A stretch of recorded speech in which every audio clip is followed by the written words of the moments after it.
In the quiet valley of Barmore, nestled between emerald hills and winding rivers, there lay a village untouched by the feverish pace of the outside world.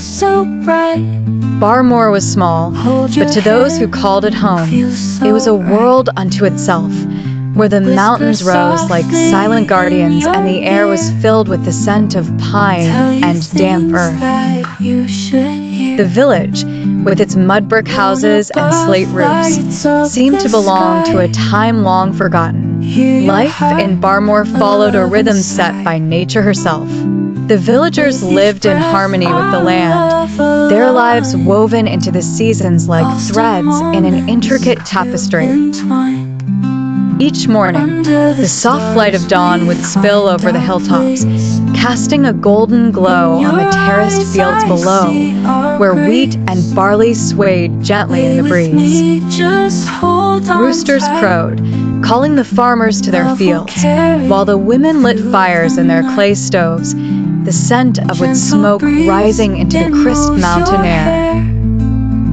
At the heart of the village was the banyan tree, ancient and wide, its roots curling deep into the earth like the village's own history. The tree's thick branches spread out in all directions, offering shelter to villagers in need of shade and a resting place for weary travelers. Beneath it sat the village elder, Buldev Singh, his white beard flowing down like the river that cut through the valley. His eyes, milky with age, still held the sparkle of a man who had seen the world, though he never left Barmore. Buldev had lived through floods, famines, and times of plenty.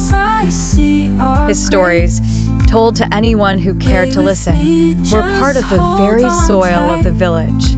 One of those who often sat by his side was young Arav, a boy of 14, eager to learn all that he could about the land and the people who had lived here before him.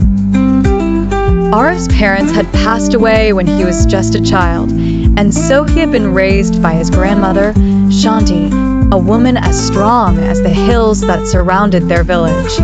Shanti was a widow, but she never let the weight of her losses dim her spirit.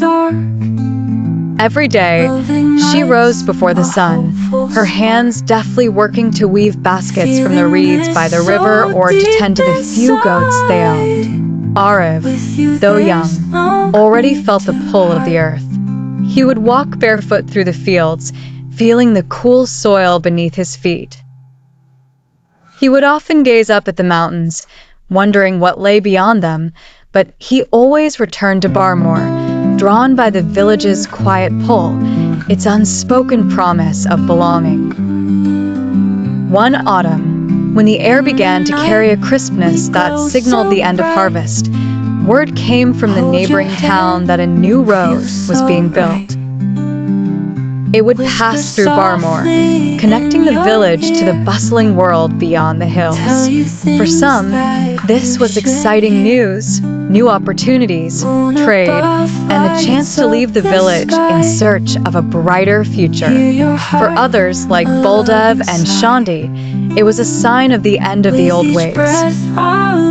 They'll come with machines and tear through the fields, Buldev grumbled one afternoon, his voice trembling with age and frustration. They'll bring their noise, their haste. They'll bring change.